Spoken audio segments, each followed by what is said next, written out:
आज के इस लेक्चर में हम लोग बात करेंगे हाइब्रिड स्टेपर मोटर की। अगर मैं बात करूं, इससे पीछे 2 लेक्चर मैंने आपको पढ़ाए हैं और उसके अंदर हमने देखा था अब तक कि 2 तरीके की स्टेपर मोटर हम देख चुके थे। एक हमने देखी थी परमानेंट मैग्नेट स्टेपर मोटर और एक देखी थी वेरिएबल रिलक्टेंस स्टेपर मोटर, जिसे वीआर मोटर भी कहा जाता है और एक पीएम मोटर भी कहा जाता है। ठीक है, दोनों ही केसेस में हमने सीखा था कि जो परमानेंट मैग्नेट थी उसके अंदर जो रोटर था हमारा, उसकी शेप जो थी वो तो सिलिंड्रिकल थी, यानी कि रिलक्टेंस उसका कांस्टेंट था। लेकिन उसकी जो मैग्नेट, उसका जो रोटर था वो परमानेंट मैग्नेट का बना हुआ था। ठीक है, तो मैग्नेटिक अट्रैक्शन से पूरा का पूरा काम चल रहा था। जबकि अगर हम बात करें वेरिएबल रिलक्टेंस की, वीआर स्टेपर मोटर की, तो वहां पे हमने देखा था कि उसकी जो शेप थी, वो वेरिएबल रिलक्टेंस की थी, यानी कि एयर गैप उसका कांस्टेंट नहीं था। रोटर के अक्रॉस, रोटर और स्टेटर के बीच का जो एयर गैप था वो चेंज होता रह रहा था। और प्लस हमने ये सीखा था कि रोटर का कोई भी मैग्नेटिक पोलैरिटी नहीं थी, वो एक सिंपल सा आपका मैग्नेटिक मटेरियल था जो कि अट्रैक्ट, जिसके अंदर से हम लोग मैग्नेटिक फ्लक्स पास कर सकते थे किसी पोलैरिटी का। नाउ अगर बात करें परमानेंट मैग्नेट की, तो खास बात अगर बात करूं मैं पीएम मैग्नेट की, इसको जरा देख लेते हैं कि एक चीज मैं पुराने लेक्चर में आपको बताया था, एक बार और बता देता हूँ। परमानेंट मैग्नेट की एक खास बात थी, वो था उसका डीटेंट टॉर्क। ठीक है, डीटेंट टॉर्क, ये मतलब हमारे लिए बहुत ज़्यादा यूज़फुल था। इसके ऊपर सेपरेट लेक्चर मैं बना रहा हूँ आपके सामने बहुत जल्दी। कह सकता हूँ मैं विद इन 2 डेज़ आपके सामने ये लेक्चर आ जाएगा। बहुत इंपॉर्टेंट लेक्चर है, क्योंकि डीटेंट टॉर्क, होल्डिंग टॉर्क, ये सब बड़े इंपॉर्टेंट टर्म्स होते हैं स्टेपर मोटर के, तो वो लेक्चर ज़रूर देखना। यहाँ पे मैं आपको बेसिक बताऊँगा। तो डीटेंट टॉर्क क्या होता था कि भाई अगर मान लेते हैं आपने परमानेंट मैग्नेट जो होती है उसके अंदर ये डीटेंट टॉर्क पाया जाता है। यानी कि फॉर एग्जांपल अगर मान लेते हैं आपने मोटर का, फॉर एग्जांपल ये आपकी नॉर्थ और साउथ पोल का मोटर था और ये था आपका स्टेटर। ठीक है, तो जब स्टेटर एनर्जाइज था, यानी कि यहाँ पे साउथ बन रहा था या नॉर्थ बन रहा था, तो इस समय क्या होगा, इस समय यहाँ पे एक स्ट्रॉन्ग मैग्नेटिक फील्ड आएगी और ये स्ट्रॉन्ग मैग्नेटिक फील्ड इसको होल्ड करके रखेगी इस जगह पे। ओके, तो जब दोनों वाइंडिंग एनर्जाइज होती, यानी कि जब स्टेटर वाइंडिंग एनर्जाइज होगी और रोटर पे आपका परमानेंट मैग्नेट होगा, तो यहाँ पे जो टॉर्क लगेगा, यानी कि वो टॉर्क जो इस मोटर को या इस रोटर को अपनी पोजीशन पे होल्ड करके रखेगा, उसे हम कहते थे होल्डिंग टॉर्क। उसका नाम होता है होल्डिंग टॉर्क। ये सब मैं ब्रीफ में भी बता रहा हूँ। ठीक है, ये हो गया होल्डिंग टॉर्क। ठीक है, तो ये इसमें कोई डाउट नहीं होना चाहिए। नाउ लेकिन क्या हुआ कि फॉर एग्जांपल मान के चलते हैं आपने क्या करा, ये इनको डी एनर्जाइज कर दी, यानी कि रात में जब आप लैब से काम खत्म करके गए हो और लैब से काम खत्म करके जाने के बाद, तो आप ये चाहेंगे कि जो भी आपने मोटर जिस पोजीशन पे छोड़ी थी वो पोजीशन को होल्ड करके रखे। फॉर एग्जांपल मान के चलते हैं कि आपने क्या करा, दिस इज एक पोल है, ये दूसरा पोल है, ये तीसरा पोल है, इस तरीके से पोलिंग है। नाउ आपने जो मैग्नेट आपने ली है वो इस पर्टिकुलर पोजीशन पे आपने उसे, जब आप एक्सपेरिमेंट कर रहे थे तो आपने ये बी वाली वाइंडिंग को एनर्जाइज कर रखा था। ठीक है, ये साउथ की तरह वर्क कर रही थी, ये नॉर्थ हो गया, ये साउथ हो गया, तो यहाँ पे इनके बीच में एक मैग्नेटिक अट्रैक्शन था। ठीक है, ये पर्टिकुलर पोजीशन थी। ठीक, तो सेंटर से मान के चलते हैं ये सेंटर पॉइंट हो गया, यानी कि हॉरिजॉन्टल एक्सिस हो गई। एक्स एक्सिस की बात कर रहा हूँ अगर मैं, एक्स एक्सिस, और आपने इसे सर्टेन एंगल यानी 30 डिग्री पे मान के चलते हैं छोड़ दिया है। ठीक है, अब क्या हुआ, जब तुमने भाई काम तुम्हारा खत्म हो गया प्रैक्टिकल एप्लीकेशन, और मान के चलते हैं आपने क्या करा, सप्लाई को स्विच ऑफ कर दिया, यानी कि आपने क्या करा, स्विच ऑफ कर दिया सप्लाई को, स्विच स्विच ऑफ। ठीक है, जब स्विच ऑफ कर दोगे सप्लाई को, तो ऐसे में क्या होगा, जैसे ही आप सप्लाई को स्विच ऑफ करोगे तो ये भाई, ये बी एक्साइटेशन गायब हो जाएगा पिक्चर से। जब एक्साइटेशन गायब हो जाएगा तो यहाँ का साउथ पोल भी गायब हो जाएगा। ठीक है, साउथ पोल गायब हो जाएगा। अब ऐसे में, क्योंकि ये एक परमानेंट मैग्नेट है, ठीक है, because it is a permanent magnet, क्योंकि ये परमानेंट मैग्नेट है, यहाँ लिख दे रहा हूँ आपको याद भी होगा, it is a permanent magnet, क्योंकि ये परमानेंट मैग्नेट है तो इसकी एक खास बात होगी, ये क्या करेगा, इसका नॉर्थ साउथ अपना इसी तरीके से मेंटेन रहेगा। अब जब ये नॉर्थ पोल है और ये जो स्टेटर पोल्स होते हैं ये भी क्या होते हैं, एक मैग्नेटिक मटेरियल के बने होते हैं। ठीक है, तो ये मैग्नेटिक मटेरियल के बने होंगे, तो इनके बीच में क्या होगा, एक अट्रैक्शन बना रहेगा। सप्लाई बंद करने पे भी ये क्या करेगा, नॉर्थ पोल इसको एनर्जाइज करा रहेगा और यहाँ पे एक स्मॉल सा साउथ पोल बना रहेगा, क्योंकि ये मैग्नेटिक, आपका मैग्नेटिक मटेरियल का बना होता है स्टेटर पोल्स। ठीक है, फेरोमैग्नेटिक मटेरियल के स्टेटर पोल्स होते हैं। तो ऐसे केस में क्या होगा, ये जो मैग्नेट है ये अपनी पोजीशन होल्ड करके रखेगी जब आपने सप्लाई को ऑफ कर दिया, यानी कि जब आपने क्या करा, स्टेटर स्टेटर वाइंडिंग को डी एनर्जाइज कर दिया है। डी एनर्जाइज यानी कि किसी भी तरीके की आप एनर्जी या सप्लाई नहीं दे रहे हो। इस पर्टिकुलर सिनारियो में अगर मोटर, रोटर आपका परमानेंट मैग्नेट का है तो वो अपनी पोजीशन को होल्ड करके रखेगा और इसी से, यानी कि ये जो इनके बीच में जो अट्रैक्शन होगा इसकी वजह से इसकी वजह से जो फोर्स इनके बीच में अट्रैक्शन होगा, तो अब अगर आपको इस मोटर को हाथ से मूव कराना पड़े, क्योंकि देखो सप्लाई तुमने बंद कर दी है, अब आप पहुंचोगे तो तुम हाथ से अगर इस रोटर को घुमाने की कोशिश करोगे तो जो तुम्हें ताकत लगानी पड़ेगी, this is what we called detent torque. I hope ये समझ में आ गई होगी। बहुत डिटेल में मैं इसे अलग लेक्चर में चर्चा करूंगा, क्योंकि one of the most important topic है डिटेंट टॉर्क, ठीक है। तो आई होप बेसिक समझ में आ गया होगा। तो ये जो डिटेंट टॉर्क की जो फैसिलिटी है, ये केवल और केवल परमानेंट मैग्नेट रोटर के अंदर ही मौजूद होती है और सब जगह नहीं पाई जाती है, ठीक है। क्योंकि अगर यहाँ पे मैग्नेटिक मटेरियल नहीं होगा, यानी कि फॉर एग्जांपल अगर it is a variable reluctance stepper motor, अगर ये वेरिएबल रिलक्टेंस होता तो भाई यहाँ पे ना नॉर्थ होता ना साउथ होता। ऐसे केस में अगर हमने सप्लाई को स्विच ऑफ कर दिया तो ना तो स्टेटर के अंदर कोई ताकत बची है रोकने की और ना इसके अंदर कोई मैग्नेटिज्म बचा है रोकने का। तो ऐसे केस में क्या होगा, ऐसे केस में रोटर तुम्हारा इस पोजीशन पे होल्ड नहीं रह पाएगा और घूम के एक्स एक्सिस पे आ जाएगा, यानी कि जो भी उसकी न्यूट्रल एक्सिस होगी इस तरीके से आके अपनी पोजीशन पे रेस्ट पोजीशन पे आ जाएगा, ठीक है। अब ये जो पोजीशन आ गई रेस्ट पोजीशन की, ठीक है, ये जो रेस्ट पोजीशन आ गई ये भी आ सकती है, हो सकता है वर्टिकल पोजीशन पे आ जाए, जैसा भी होगा। मतलब ओरिजिनल यानी कि जिस पोजीशन पे तुमने मशीन को स्विच ऑफ करा था उस पोजीशन पे वो होल्ड नहीं करेगा। तो यहाँ पे इसको हम क्या कहेंगे, यानी कि इसका मतलब क्या हुआ, डिटेंट टॉर्क जो है वो अनअवेलेबल है, यानी डिटेंट टॉर्क आपकी फैसिलिटी में नहीं है। तो दिस इज, ये जो प्रॉब्लम होती है किसमें होती है, तो डिटेंट परमानेंट मैग्नेट के अंदर डिटेंट टॉर्क होता है, मैंने बताया था। और अगर हम बात करते हैं वेरिएबल रिलक्टेंस स्टेपर मोटर की, तो उसके अंदर नो डिटेंट टॉर्क, नो डिटेंट टॉर्क, ठीक है। तो उसके अंदर कोई किसी भी तरीके का डिटेंट टॉर्क नहीं होता है। क्यों? क्योंकि उसके अंदर परमानेंट मैग्नेट नहीं होती। जैसे हम लोग सप्लाई को बंद करते हैं तो हमारा जो रोटर होता है वो अपनी न्यूट्रल पोजीशन पे आ जाता है, ठीक है, होल्ड नहीं रख पाता है। आइयो समझ में आ गई होगी। तो यानी कि एक फैसिलिटी जो थी परमानेंट मैग्नेट की, खास बात थी जो हमें अपनी स्टेपर मोटर के अंदर चाहिए ही चाहिए। दूसरी जो खास बात थी वो वेरिएबल रिलक्टेंस मोटर की खास बात क्या थी, वेरिएबल रिलक्टेंस स्टेपर मोटर की सबसे खास बात थी कि इसका smallest step angle, smallest step angle, यानी कि इसका स्टेप एंगल बहुत स्मॉल से स्मॉल हम ले जा सकते हैं। और मैंने तुम्हें बताया था कि रिजोल्यूशन कह लो चाहे पोजिशनल एक्यूरेसी कह लो, तो स्टेपर मोटर में हमें बहुत ज़्यादा रिजोल्यूशन चाहिए होता है स्टेपर मोटर में, ताकि हम लोग एक्यूरेट मेजरमेंट पे अपनी मिसाइल कर सकें या जो भी ऑपरेशन परफॉर्म कराना चाह रहे हैं। अगर रोबोटिक आर्म है तो एक स्पेसिफिक एंगल पे हम क्या करें, स्टेपर मोटर हमारी रोटेट कर सके, एक पोजीशन हासिल कर सकें। तो इन सब केसेस में मुझे क्या होता है, स्मॉलेस्ट स्टेप एंगल की जरूरत होती है। और ये जो स्मॉलेस्ट स्टेप एंगल होता है ये किसकी खास बात होती है, ये वेरिएबल रिलक्टेंस स्टेपर मोटर की खास बात होती है। रीजन क्या होता है मैंने बताया, क्योंकि इसके अंदर जो रोटर होता है वो जस्ट एक सिंपली आपने फेरोमैग्नेटिक मटेरियल या परमानेंट मतलब सॉरी मैग्नेटिक मटेरियल का आपने मटेरियल लिया और उसके अंदर आपने क्या करा, उसको काट लिया, ठीक है, उसके अंदर स्लॉट्स बना लिए। और जैसे ही आप स्लॉट्स बनाओगे तो इस तरीके से स्लॉट्स अरेंजमेंट आपको मिल जाएंगे, these are the slots arrangement. और ये जो स्लॉट्स अरेंजमेंट होते हैं इनसे क्या होता है, इजीली आपको किसी चीज को मैग्नेटाइज कर पाना या डीमैग्नेटाइज कर पाना बहुत आसान हो जाता है, ठीक है।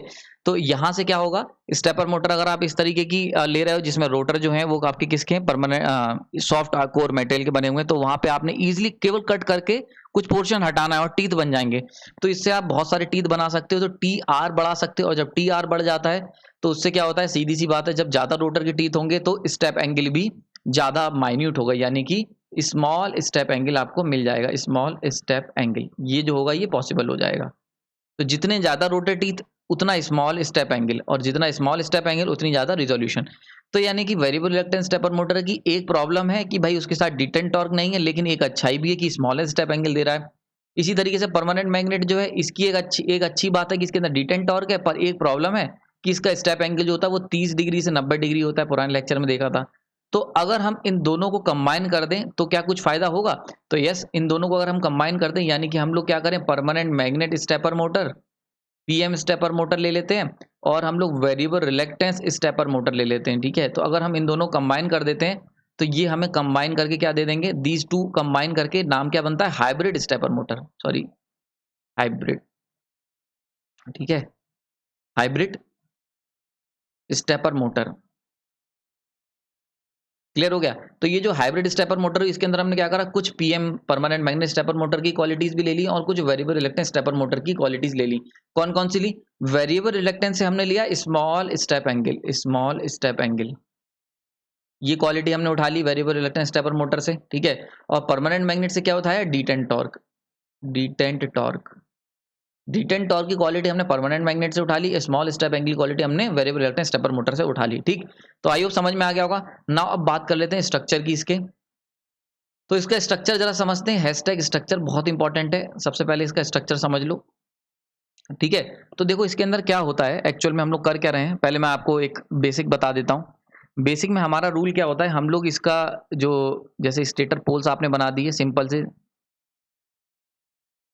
ठीक है, नॉर्मली जैसे मैंने अभी तक बनाए हैं, हमेशा मैंने 4 स्टेपर पोल्स लिए हैं आपके सामने, इस बार भी 4 ही लूँगा स्टेटर पोल्स, ठीक है। तो 4 स्टेटर पोल्स ले लिए। अब क्या करा, रोटर लेना है। रोटर को बड़े ध्यान से समझना। रोटर हमने इस तरीके से बनाया है, दिस इज द रोटर। ना रोटर इसके अंदर क्या होता है, मल्टी स्टैक रोटर होता है। मैंने आपको बताया था स्टैकिंग, याद करो टाइप्स ऑफ स्टेपर मोटर में। स्टैकिंग क्या होती है कि मान लेते हैं अगर ये शाफ्ट है, इसके ऊपर मैंने एक ये लगा दिया, एक रोटर लगाया और दूसरा रोटर माउंट कर दिया, तो this is what we called, ये हो गया तुम्हारा stack number 1, stack 1, and this is what we called stack 2, stack 2। Similarly arrangement इसके अंदर देखा जाता है। तो इसके अंदर क्या होता है, इसी के अंदर हम लोग शाफ्ट लेते हैं। तो देखो इसके अंदर जो सेंटर होता है यहाँ पे हम लोग ले लेते हैं permanent magnet. This is what we called permanent magnet, ये हो गई परमानेंट मैग्नेट, ठीक है। और इसके ऊपर लगा देते हैं हम लोग वेरिएबल रिलक्टेंस का रोटर, ठीक है। कैसे होगा देखो, वेट, बहुत ध्यान से समझना इसका अरेंजमेंट, ये जल्दी समझ में नहीं आता है। ये हो गई सबसे पहले शाफ्ट हो गई, this is what we called shaft हो गई, ठीक है। फिर इसके ऊपर परमानेंट मैग्नेट लगाते हैं। अब देखो ये हमने लगा दी परमानेंट मैग्नेट, ओके, ठीक है। तो this is what we called permanent magnet, ठीक है। ये परमानेंट मैग्नेट कुछ इस तरीके की होती है कि यहाँ पे बनेगा नॉर्थ, इसके इस साइड पे, यानी कि यहाँ पे आपको मिलेगा नॉर्थ और यहाँ पे मिलेगा साउथ। यानी कि इसका जो फ्लक्स होगा वो कुछ इस तरीके से यहाँ से निकल रहा होगा और ये एंटर कर रहा होगा। ये बहुत ध्यान से समझना, बुक में समझ में नहीं आता है। क्लियर हो गया, तो ये नॉर्थ हो गया, ये साउथ हो गया, तो सेंटर पे हमने ये लगा दी। क्लियर हो गया। तो यानी कि ये जो पूरा, यानी कि अगर हम इसे बीच से डिवाइड कर दें सेंटर से, तो इतना पोर्शन जो होगा वो साउथ की तरह वर्क करेगा। तो ये वाला जो पूरा पोर्शन है, इसको मैं दूसरे कलर से कर दे रहा हूँ। ये वाला जो पोर्शन है पूरा, ये पूरा क्या करेगा, साउथ की तरह वर्क करेगा। इतना पूरा एरिया ये साउथ की तरह वर्क करेगा। और ये वाला जो पूरा एरिया है ये क्या करेगा, ये तुम्हारा नॉर्थ की तरह वर्क करेगा। तो this is north and this is south, ठीक है। सॉरी, समझ में आ गया, क्लियर हो गया यहाँ पे। तो ये साउथ हो गया और ये हमने इस पे नॉर्थ बना दिया है। क्लियर, ये चीज समझ में आ गई, साउथ और नॉर्थ। अब हम लोग क्या करते हैं, दूसरा काम होता है, ये तो हो गया सेंटर पार्ट, ये हो गया। तो सेंटर पार्ट में लिख देता हूँ, ये तुम्हारी क्या है, दिस इज, रुको वेट, इसको मैं कलर चेंज करता हूँ, मेंशन करता हूं मैं दूसरे कलर से। दिस इज, ये तुम्हारी है शाफ्ट, बहुत ध्यान से समझते रहना। And this is permanent, permanent magnet, ये आपकी हो गई permanent magnet. Clear. And this is, और ये जो तुम्हारा है ये हो गया आपका, this is variable reluctance rotor, reluctance rotor, ठीक है। ये तुम्हारा वेरिएबल रिलक्टेंस रोटर हो गया, ठीक है। क्लियर हो गया यहाँ पे। अभी मैं बनाऊंगा इसको, पूरा भी बनाया नहीं है। क्लियर। अब देखो वेरिएबल रिलक्टेंस रोटर बनाते हैं, तो अब हमने क्या करा, इसके ऊपर रोटर डालना है, ठीक है। इसके ऊपर हमें रोटर को शिफ्ट करना है। तो रोटर का डायग्राम बना लेते हैं। रोटर कैसे बनाएंगे, कलर चेंज कर लेता हूँ। रोटर आ गया आपका कुछ इस तरीके से, ये पूरा हो गया रोटर, इस तरीके से आएगा। ये रोटर हो गया, एक स्टैक यहाँ पे आएगा, ठीक है। ये हो गया एक स्टैक, क्लियर। और दूसरा स्टैक जो होगा उसको हम लोग पीछे बना देते हैं, दिस इज सेकंड स्टैक। इस तरीके से ऐसे करके जाएगा, ये हो गया आपका सेकंड स्टैक, ठीक है। समझ में आ रहा होगा ये, ठीक है। फील्ड हटा देता हूं मैं, यहाँ पे फील्ड जो लाइंस बनाई थी ना, थोड़ा सा कंफ्यूजन कर रही हैं, इसे पिंक वाली लाइंस जो है इन्हें हटा दे रहा हूँ, ओके, ठीक है। तो ये समझ में आ गया। तो इस तरीके से आपने क्या करे, दो स्टैक कर दिए, दो स्टैक इसके ऊपर माउंट कर दिए, ठीक। अब ये जो दो स्टैक माउंट करे हैं, ठीक है, तो दिस इज ये हो गया तुम्हारा stack 1 and this is stack 2, ठीक। अब देखो मैंने अभी तुम्हें बताया है स्टैक जो होगा यहाँ पे, अभी अभी स्टैक मैंने इसको डायग्राम में नहीं बनाया। स्टैक जो होता है उसकी खास बात क्या होती है, ये जो स्टैक है ये क्या है, ये आपका है ये मैग्नेटिक मटेरियल का, मैग्नेटिक मटेरियल का बना हुआ है, ये हम जानते हैं ना। मैग्नेटिक मटेरियल की खास बात क्या होती है, मैग्नेटिक मटेरियल की खास बात ये होती है कि हम इसे जिस भी पोलैरिटी में रखेंगे ये उसकी पोलैरिटी को गेन कर लेगा, ठीक है। तो अब देखो ये जो तुमने स्टैक लगाया है ये किसके ऊपर लगाया तुमने, ये लगाया तुमने नॉर्थ के ऊपर। तो ये पूरा का पूरा स्टैक क्या होगा, नॉर्थ पोल बन जाएगा। समझ में आ रही है। और ये जो पीछे वाला स्टैक है, जो दूसरा स्टैक है, इसको तुमने साउथ पोल के ऊपर माउंट किया है, तो ये पूरा का पूरा क्या बन जाएगा, ये बन जाएगा बड़ा सा साउथ। बहुत ध्यान से समझते रहना। तो क्योंकि ये वाला स्टैक स्टैक 1 जो है ये तुमने माउंट कर रखा है नॉर्थ पोल के ऊपर, तो ये बन जाएगा नॉर्थ बड़ा सा, और ये जो तुमने स्टैक है ये माउंट कर रखा है साउथ पोल के ऊपर, तो ये बड़ा सा बन जाएगा साउथ। आई होप इसे समझ में आ रही होगी, ठीक है। अब स्टैक है और ये वेरिएबल रिलक्टेंस का स्टैक है, तो इसके अंदर भाई टूथ बनेंगे, तो टूथ बना लेते हैं। तो देखो ये अगर तुम यहाँ से देखोगे, यहाँ से आप देख रहे हैं, अगर ऑब्जर्व कर रहे हैं, यहाँ से अगर तुम इस मोटर को देखोगे तो ये शाफ्ट हो गई। ये तुम्हें जो अंदर मैंने ये हरे रंग की मैग्नेटिक बनाई परमानेंट मैग्नेट, वो ये परमानेंट मैग्नेट आ गई। अब स्टैक बनाते हैं, तो एक होगा स्टैक सामने से, यानी कि ये वाला जो स्टैक होगा ये तो फ्रंट से दिखेगा, यानी कि स्टैक 1 ये कहाँ से दिखेगा, ये दिखेगा तुम्हें फ्रंट से, और ये दिखेगा बैक साइड से। बहुत ध्यान से समझते रहना, बड़ा डिटेल कॉन्सेप्ट है, ठीक है। तो देखो अगर तुम यहाँ से देखोगे तो ये वाला जो साइड होगी तुम्हें फ्रंट से दिखेगी, और ये वाली साइड जो होगी वो बैक साइड से दिखेगी। तो उसको बना लेते हैं। तो बैक साइड को मैं, फ्रंट साइड जो है उसको बनाऊंगा ब्लू कलर से। तो फ्रंट साइड जो होगी, ये जैसे हमने रोटर बना रखा है, तो एक हम मान के चलते हैं, ये हो गया हमारा, ये एक यहाँ पे आ जाएगा, एक टूथ यहाँ आ जाएगा, एक टीथ ये आ जाएगा, ये होगी तुम्हारी फ्रंट साइड, ठीक है। आई होप ये समझ में आ रही होगी, ठीक है। फ्रंट साइड आ गई, और इसको मैं लिख देता हूँ नॉर्थ पोल। तो दिस इज नॉर्थ, नॉर्थ और नॉर्थ। ये तीनों नॉर्थ क्यों बनेंगे, क्योंकि सीधी सी बात है, ये जो तुम्हारे हैं ये नॉर्थ पोल के ऊपर माउंट थे, ठीक। अब इसकी बैक साइड बना लेते हैं। बैक साइड बनेगी आपकी पर्पल कलर की, क्योंकि जैसा स्टैक यहाँ पे है, तो बैक साइड के लिए ये हो गई आपकी बैक साइड। क्या होगा बैक साइड, क्योंकि एग्जैक्ट स्टैक की साइज सेम होता है, केवल वो पीछे से दिखेंगे। तो एक खास बात ये होती है, जो पीछे का जो स्टैक होता है, यानी कि स्टैक 2 की बात कर लें, इसके जो टीथ होंगे वो थोड़ा सा शिफ्टेड होते हैं as compare to the front stack. यानी कि स्टैक 1 और स्टैक 2 में क्या अंतर होगा, इनके जो टीथ होंगे वो शिफ्टेड होंगे। अभी मैं बताऊंगा रीजन क्या है इसका। तो टीथ क्या होंगे, एक के पीछे एक नहीं होगा, बल्कि साइड से दिखेंगे, तो थोड़ा सा टिल्टेड होंगे। तो जैसे यहाँ पे दिखेगा, ये एक स्टैक ये दिखेगा, एक रोटर टूथ ये दिखेगा स्टैक 2 का, और एक रोटर टीथ ये दिखेगा स्टैक का, ठीक है। बात समझ में आ रही है। यहाँ पे पोल मार्क कर देता हूँ, this is south, south, south, ठीक है। तो ये बात समझ में आ रही होगी। ये कुछ इस तरीके से है कि जो जो फॉरवर्ड के स्टैक हैं, यानी कि फॉरवर्ड स्टैक वो कुछ अगर इस तरीके से हैं, इसके टीथ हैं, ये टीथ हैं। तो बैकवर्ड के जो स्टैक हैं, बैकवर्ड के, तो बैकवर्ड के टीथ जो होंगे कुछ इस तरीके से टिल्टेड होंगे, ठीक है। तो देखो जब तुम इसे देखोगे यहाँ से, तो तुम्हें ये वाला टीथ भी दिखेगा और ये वाला टीथ भी दिखेगा, तो बिल्कुल वैसे ही दिख रहा है, ठीक। अब देखते हैं इसका 3D अरेंजमेंट एक्चुअल पिक्चर में कैसा होता है। तो ये देखो तुम्हारे सामने 3D अरेंजमेंट है। अब यहाँ से आप कंपेयर कर सकते हो। तो देखो पहले, सबसे पहले इस डायग्राम को देखो, नीचे वाले डायग्राम को।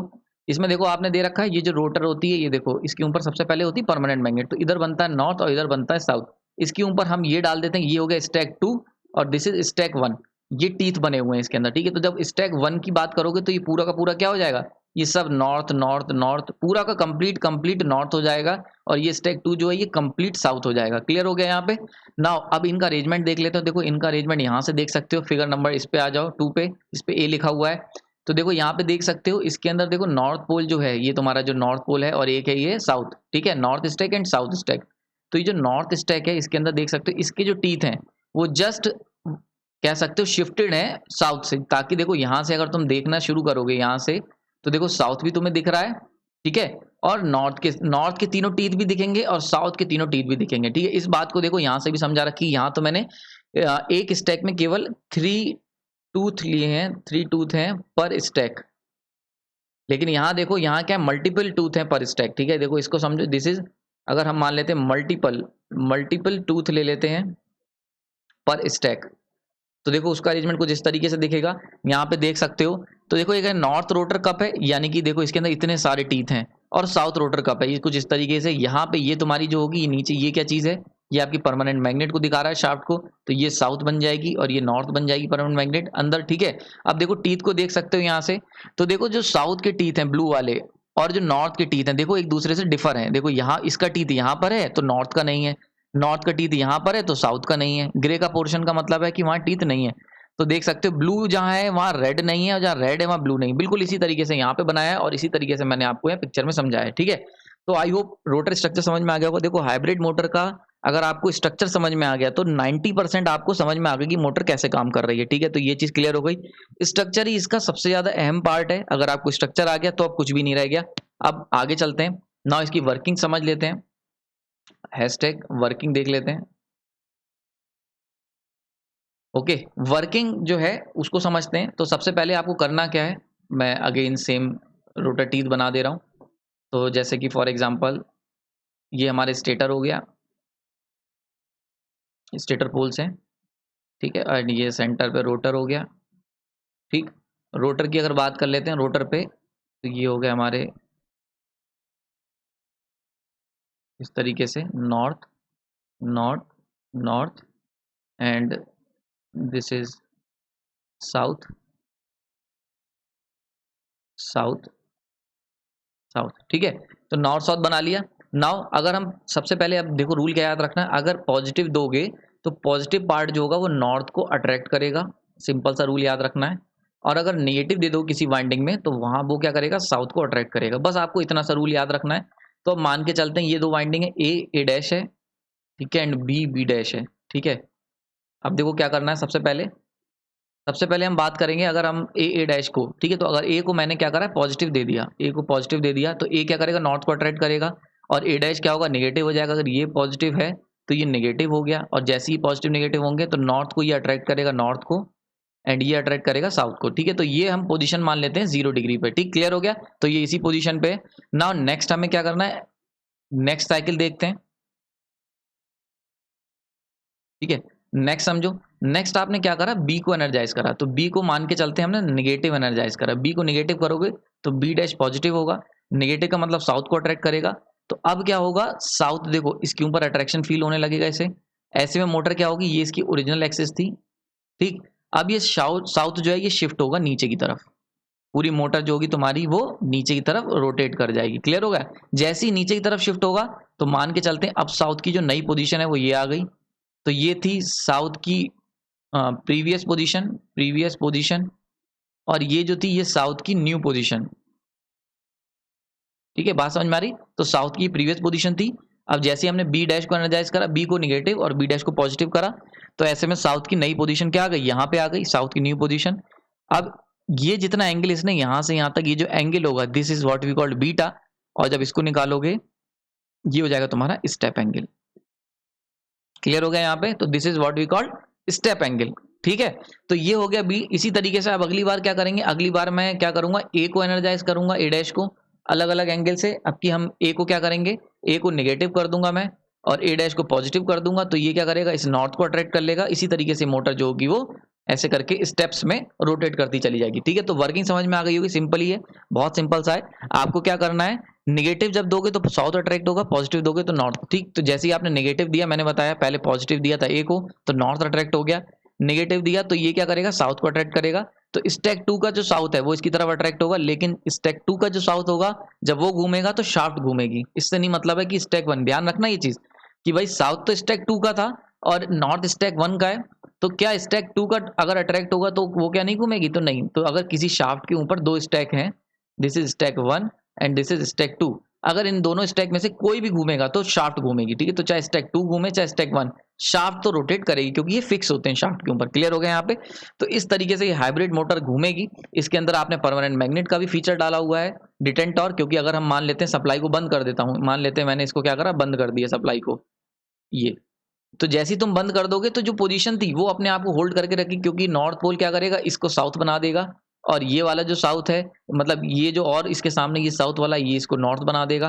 और क्योंकि ये सब के सब स्टेटर पोल्स क्या होते हैं, फेरोमैग्नेटिक मेटेरियल के बने होते हैं, तो ये क्या होंगे, एनर्जाइज, ये क्या होंगे, जब आप इन्हें लाइट बंद कर दोगे तब भी ये पोल्स के कारण एक पोजीशन को होल्ड करके रखेंगे। It is what we call detent torque. तो डिटेंट टॉर्क तुम्हें मिल गया, यानी कि हाइब्रिड मोटर ने क्या करा, आपको डिटेंट टॉर्क दे दिया, डिटेंट टॉर्क प्लस दूसरी एक खास बात और देखने वाली है कि इसके अंदर हम लोग क्या कर सकते हैं, स्टैक बढ़ा के, यानी कि हमने क्या करा है, देखो हमारी जो समस्या थी परमानेंट मैग्नेट की, उसके अंदर नंबर ऑफ पोल्स जो थे वो कम थे, क्योंकि हम लोग नंबर ऑफ परमानेंट मैग्नेट बढ़ाना बहुत मुश्किल काम है, परमानेंट मैग्नेट के अंदर पोल क्रिएट करना। तो हमने कहा कोई बात नहीं, हमने स्टैक ले लिए।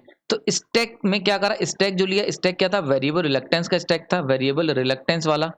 और स्टैक वेरिएबल रिलक्टेंस क्या है, तो वेरिएबल रिलक्टेंस के अंदर तो हम लोग इनफाइनाइट नंबर ऑफ, इनफाइनाइट नहीं मतलब हाई नंबर ऑफ टीथ बना सकते हैं, हाई टीथ, क्योंकि हम जानते हैं कि स्टेप जो वेरिएबल रिलक्टेंस स्टैक जो हमारा रोटर होता है उसके अंदर टीथ बनाना बहुत आसान होता है। तो रोटर आपने वेरिएबल रिलक्टेंस ले लिया, सेंटर पे लगा दी मैग्नेट, तो इससे फायदा क्या हुआ, यानी कि ये जो हमने अरेंजमेंट करा है ये जो हमने अरेंजमेंट करा, इससे फायदा क्या हुआ कि जो सेंटर में तुमने क्या करा, परमानेंट मैग्नेट दी, उससे फायदा ये होगा कि अब तुम्हें केवल एक ही परमानेंट मैग्नेट एक पोल की, यानी कि नॉर्थ और साउथ, बस 2 पोल वाली मैग्नेट लगा देनी है बस। उसके बाद नंबर ऑफ जो रोटर के जो टीथ बढ़ेंगे वो कौन बढ़ाएगा, वो बढ़ेंगे स्टैक वेरिएबल रिलक्टेंस स्टैक से। तो ये जो टीथ हैं, यानी कि जो टीथ बढ़ेंगे वो किससे बढ़ेंगे, इनसे, स्टैक से। और स्टैक्स क्या है, वेरिएबल रिलक्टेंस के हैं। और हमने अभी पीछे देखा था कि वेरिएबल रिलक्टेंस रोटर के टीथ बढ़ाना बहुत आसान होता है। तो इसीलिए देखो यहाँ पे कितने ज्यादा नंबर ऑफ टीथ पॉसिबल हैं, ठीक है। लेकिन अगर यहीं पे परमानेंट मैग्नेट होती तो उसमें पॉसिबल नहीं होते। क्लियर हो गया। तो परमानेंट मैग्नेट से हमने क्या करा, परमानेंट मैग्नेट का इस्तेमाल करके इन स्टैक्स को, जो वेरिएबल रिलक्टेंस मोटर थी, हमने उसको भी परमानेंट मैग्नेट बना दिया। क्लियर हो गया यहाँ पे। और परमानेंट मैग्नेट के साथ साथ हमने क्या करा, उसके टीथ भी बढ़ा दिए। तो ये जो मैंने आपको बताया था कि कैसे, तो आई होप समझ में आ गई कि हाइब्रिड स्टेपर मोटर ने कैसे दोनों फीचर अपने अंदर इंस्टॉल करे। ठीक, तो स्टैक का इस्तेमाल करके, वेरिएबल रिलक्टेंस स्टैक का इस्तेमाल करके हमने नंबर ऑफ टीथ बढ़ा लिए, और परमानेंट मैग्नेट सेंटर में डाल के डिटेंट टॉर्क भी उनके अंदर ला दिया। ये दोनों चीजें हमने डाल दी, ठीक है ना। अगर टेबल की बात कर लें, ट्रुथ टेबल, ठीक है, तो ट्रुथ टेबल की बात कर लेते हैं, जल्दी से देख लो। बहुत सिंपल है, आपने ए लिया, बी लिया, और हमने देखा थीटा, ठीक है। तो अब देखो, अगर हम ए और बी को ले लेते हैं, तो अगर सबसे पहले बात करी जाए, हमने इसको पॉजिटिव करा था, ठीक है, और इसको कुछ भी नहीं एनर्जाइज करा, तो ऐसे में 0 डिग्री था। मैंने अभी देखा था पीछे, इसने अपनी पोजीशन को होल्ड करके रखा हुआ था नॉर्थ साउथ 0 पे। क्लियर हो गया यहाँ पे। नाउ नेक्स्ट पोजीशन में आपने क्या करा, इसको 0 रखा और इसको नेगेटिव कर दिया। तो ऐसे में क्या हुआ था, अभी पीछे हमने देखा था बी की तरफ शिफ्ट हो गई थी। बी की तरफ कितनी शिफ्ट होगी, तो step angle beta, beta step angle shift होगी। देन अगेन हम जब इसको नेगेटिव देंगे और इसको 0 करेंगे, तो फिर से ये ए डैश की तरफ शिफ्ट हो जाएगी, तो 2 बीटा। देन अब की क्या करेंगे हम लोग, इसको 0 करेंगे और बी को पॉजिटिव दे देंगे, तो 3 बीटा।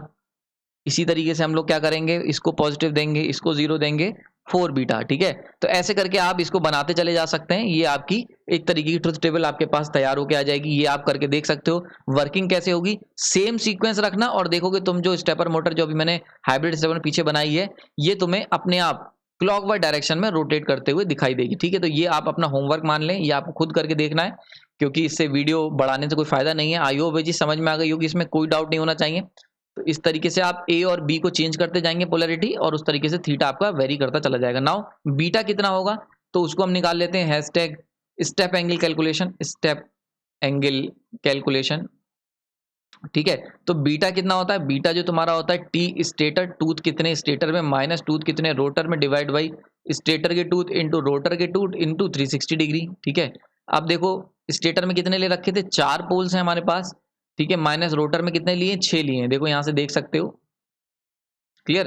देखो 1 2 3 4 5 6, 1 2 3 4, तो 4 और 6, ठीक है। ये चीज देखो यहाँ पे रूल वैलिड हो रहा है कि कभी भी स्टेटर के पोल्स और रोटर के पोल्स, ये दोनों के दोनों बराबर नहीं होने चाहिए। तभी अगर ऐसा होगा तो मोटर रुकेगी, मतलब स्टार्ट नहीं होगी, सेल्फ स्टार्ट नहीं हो पाएगी और काम नहीं करेगी, ठीक है। तो ये चीज हमेशा याद रखना, this is very important rule कि कभी भी दोनों बराबर नहीं होने चाहिए। हाँ, दोनों में से कोई भी ज्यादा और कम हो सकता है, वो चलेगा। क्लियर हो गया यहाँ पे। क्योंकि ये देखो जैसे T S minus T R है, इसको T R minus T S कर लो, वो भी चलेगा। मतलब इसके अंदर क्या होता है, एक बात समझना, बीटा जो होता है वो हमेशा ऑलवेज पॉजिटिव ही आता है। यानी कि मान के चलो कि ये मॉड की तरह काम करेगा, यहाँ पे मॉड लगा लो, नीचे तो जरूरत नहीं है। क्लियर हो गया। तो बीटा हमेशा जो होगा वो तुम्हारा क्या करेगा, पॉजिटिव ही निकल के आएगा। ये चीज हमेशा याद रखना, ठीक। तो यहाँ पे मॉड लगा लो, 4 minus 6 divide by 4 into 6 into 360 degree, ठीक है, 6 6 जा, ठीक, ये हो गया आपका। Now this is 2, 2 divide by 4 into 60, now 2 2 जा, 2 3 जा, ठीक है। तो 30 डिग्री, यानी कि यहाँ पे बीटा कितना निकल के आ गया आपका, 30 डिग्री निकल के आ गया। क्लियर हो गया यहाँ पे। तो बीटा आई होप ये समझ में आ गई होगी किस तरीके से आपको काम करना है। और स्टेप एंगल आपने कैलकुलेट करके देख लिया होगा, तो 30 डिग्री स्टेप एंगल आ गया। तो नाउ यहाँ पे ये जो बीटा यहाँ पे लिखा हुआ है, तो ये कितना हो जाएगा, ये होगा 30 degree, this one is the 60 degree, this one is the 90 degree. इस तरीके से आप बढ़ाते चले जाओगे 120 डिग्री, और लास्ट में 360 डिग्री जहाँ पे आ जाएगा, या 0 पे वापस पहुंच जाओगे, वहां पे आपकी ट्रुथ टेबल कंप्लीट हो जाएगी। क्लियर हो गया यहाँ पे। तो इसमें कोई डाउट नहीं होना चाहिए। नाउ फाइनली हम लोग चलते हैं अपने दूसरे काम की तरफ, यानी कि अब हम लोग लास्ट में एडवांटेज डिसएडवांटेज डिस्कस करते थे। तो एडवांटेजेस एंड प्लस डिसएडवांटेज दोनों हम इसके अंदर डिस्कस करेंगे, ठीक है। तो सबसे पहली अगर एडवांटेज की बात करें जो हाइब्रिड स्टेपर मोटर की होती है, और ये उसने कहाँ से उठाई है, ये आपने उठाई है परमानेंट मैग्नेट से। यानी कि इसके अंदर क्या होगा, डिटेंट टॉर्क होगा, डिटेंट टॉर्क अवेलेबल होगा। ये कहाँ से उठाया है, ये फीचर आया है from permanent magnet stepper motor, ठीक है। दूसरी इसकी क्वालिटी क्या होती है, लार्ज स्टेप सॉरी लार्ज नहीं स्मॉल, ये तो उल्टा ही बता दिया मैंने, स्मॉल स्मॉल स्टेप एंगल ये कहाँ से आएगा, ये फीचर आया है from variable reluctance stepper motor से। तो ये हमने वेरिएबल रिलक्टेंस स्टेपर मोटर से हासिल कर लिया, दो बातें क्लियर हो गई। तीसरी चीज हम इसके अंदर कह सकते हैं कि यहाँ पे थर्ड पॉइंट बना सकते हैं हम लोग, हाई स्टेपिंग रेट से चल सकती है मोटर, हाई स्टेपिंग रेट यानी कि हाई स्टेपिंग रेट से मोटर को ऑपरेट कर सकते हैं, हाई स्टेपिंग रेट। ये कहाँ से आया है, ये भी वेरिएबल रिलक्टेंस स्टेपर मोटर से। तो ये तीन इसके एडवांटेज थे जो इसने इधर उधर से चुरा लिए, यानी कि D10 torque permanent magnet stepper motor से, small step angle variable reluctance stepper motor से, एंड हाई स्टेपिंग रेट ये भी वेरिएबल रिलक्टेंस स्टेपर मोटर से। क्लियर हो गया यहाँ पे। तो ये इसकी खास बात होती है। दिक्कत की बात ये होती है, चौथी बात जो डिसएडवांटेज की अगर बात कर लूँ मैं, तो इसका जो मेन डिसएडवांटेज है वो है इसका लार्ज इनर्शिया। लार्ज इनर्शिया, और इनर्शिया ज्यादा क्यों है, क्योंकि भाई एक तो दो स्टैक हैं, परमानेंट मैग्नेट है, ठीक है। तो परमानेंट मैग्नेट हो गई, स्टैक दो हो गए, तो इसकी वजह से क्या होता है, थोड़ा सा सिस्टम बल्की हो जाता है। तो लार्ज इनर्शिया, और लार्ज इनर्शिया होने के कारण क्या होता है, स्मॉल एक्सेलरेशन यानी कि बहुत टाइम लेगा भाई एक्सेलरेट करने में। यानी अगर तुम्हें इसे पोजीशन 1 से, अगर आपको पोजीशन 1 से पोजीशन 2 पे ले जाना है तो it takes a large time, ठीक है। क्योंकि क्या होगा, स्टार्ट होने में टाइम लगे, क्योंकि एक्सेलरेशन इसका दिक्कत करेगा। क्लियर हो गया यहाँ पे। और क्योंकि लार्ज इनर्शिया है तो ऑसिलेशन की भी प्रॉब्लम रहती है, ऑसिलेशन याद रखना, ये दोनों चीजें जुड़ी हुई होती हैं। अगर इनर्शिया ज्यादा है तो ऑसिलेशन की प्रॉब्लम होगी, क्योंकि मान लो तुम पोजीशन 1 से पोजीशन 2 पे ले गए, तो पोजीशन 2 पे जाके रोटर एकदम रुक थोड़ी जाएगा, वो आगे निकल जाएगा, देन फिर वापस आएगा, देन इस तरीके से। तो यहाँ पे ऑसिलेशंस होकर डैम्प आउट होते हैं। क्लियर हो गया। तो ये जो है ये एक प्रॉब्लम थी हाइब्रिड स्टेपर मोटर की, ठीक। तो आईओ भी समझ में आ गई होगी। इसके अंदर अगर शुरुआत से बात करूं तो सबसे पहले हमने देखा कि परमानेंट मैग्नेट की क्या खास बात थी, वेरिएबल रिलक्टेंस क्या खास बात थी, देन दोनों फीचर हमने मिला दिए, स्ट्रक्चर इसका देखा, वर्किंग समझी, ट्रुथ टेबल देखी, बीटा एंगल कैलकुलेट करा, एंड लास्ट में फाइनली एडवांटेज डिसएडवांटेज आप हमने निकाले, ठीक है। तो यहाँ पे स्टेपर मोटर मेरी तरफ से कंप्लीट हो गया है पार्ट। इसके अंदर लास्ट जो अब दो तीन चीजें रह गई हैं, एक जो खास बात है कि D10 टॉर्क, होल्डिंग टॉर्क और पुल आउट टॉर्क, ये सब क्या होते हैं, इनको हम लोग देखेंगे। दूसरी एक खास बात है कि एप्लीकेशन ऑफ स्टेपर मोटर, यानी कि कहाँ कौन सी मोटर यूज करनी है, इसको सीखेंगे। तो इसके लिए छोटे छोटे लेक्चर आने वाले समय में आपके लिए बना दूंगा। आपने अपना कीमती समय दिया उसके लिए धन्यवाद। अगर कोई डाउट है स्टेपर मोटर में तो आप मुझे कमेंट सेक्शन में बता सकते हैं।